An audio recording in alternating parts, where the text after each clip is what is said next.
नमस्कार, मैं हूं राकेश चौधरी। आप देख रहे हैं एक्सप्रेस पब्लिक न्यूज। जिस तरह से हम लोग लोगों के बीच जा रहे थे, चुनाव कवरेज कर रहे थे और जो लोगों का बयान सामने आ रहा था, वास्तव में चौंका देने वाला था।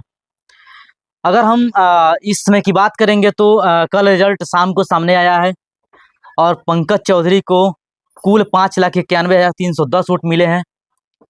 विपक्ष में कांग्रेस से वीरेंद्र चौधरी हैं, जिनका कुल वोट 5,55,859 वोट हैं और इनको 35,451 वोटों से पंकज चौधरी ने हरा दिया है। तो वास्तव में जो रिजल्ट है चौंका देने वाला है। लोगों के बीच हम लोग जा रहे थे, लोगों से बातचीत कर रहे थे, लोगों का सीधा बयान था कि इस बार वीरेंद्र चौधरी आएंगे, 6 बार के जीते सांसद नहीं रहेंगे, क्योंकि उन्होंने कोई विकास नहीं किया है। अनेक मुद्दाएं थे जो लोग कह रहे थे। चलिए महाराजगंज की बात करते हैं 2019 की। 2019 में पंकज चौधरी को कुल 7,26,349 वोट मिले थे और विपक्ष में सपा से अखिलेश सिंह थे, उनको टोटल 3,85,925 वोट मिले थे और पंकज चौधरी अखिलेश सिंह को 3,40,424 वोटों से हराया था। ये तो था महाराजगंज का। अब शुरुआत करते हैं गोरखपुर का। गोरखपुर बीजेपी से रब्बी किशन है तो विपक्ष में सपा से काजल निषाद है। और रब्बी किशन अच्छा वोट पा गए हैं।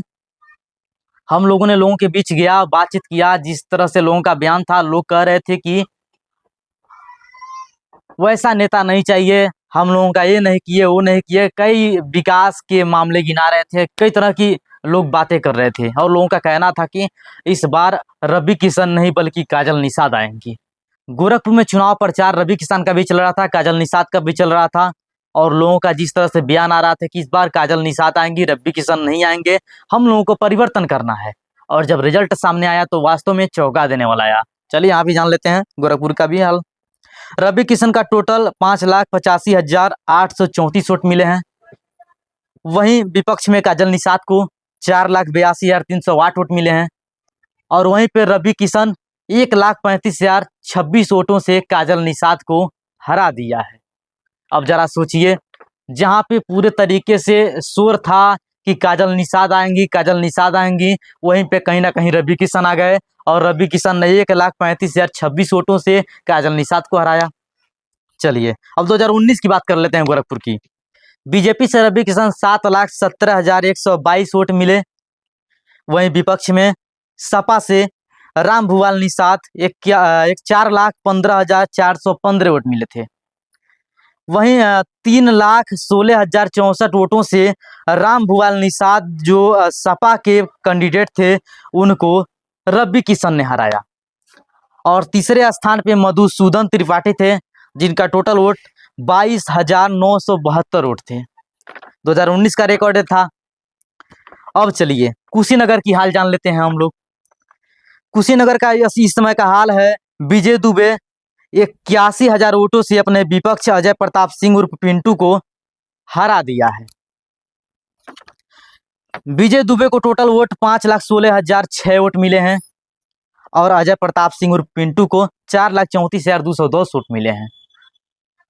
वहीं पे 81,796 वोटों से विजय कुमार दुबे ने अजय प्रताप सिंह उर्फ पिंटू को हरा दिया है।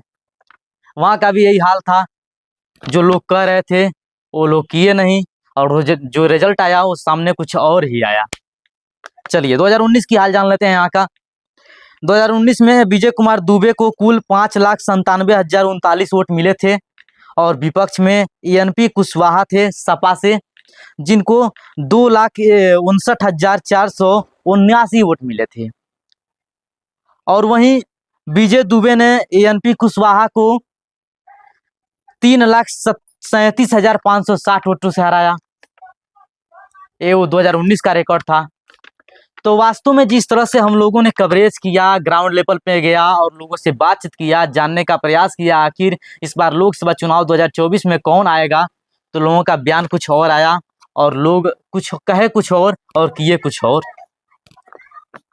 जो रिजल्ट सामने आया खुल करके वास्तव में सबको चौंका देने वाला आया। और पहले की अपेक्षा इस बार कोई बहुत बड़ी लड़ाई नहीं थी, कुछ ना कुछ मार्जिन सबकी घटी। बाकी मैं दिखा रहा था, महाराजगंज का दिखाया और कुशीनगर का दिखाया, गोरखपुर का दिखाया, 2019 का भी रिकॉर्ड दिखाया आप सबको और 2024 का भी रिकॉर्ड दिखाया। आप सबकी क्या प्रतिक्रिया है कमेंट बॉक्स में जरूर लिखिएगा।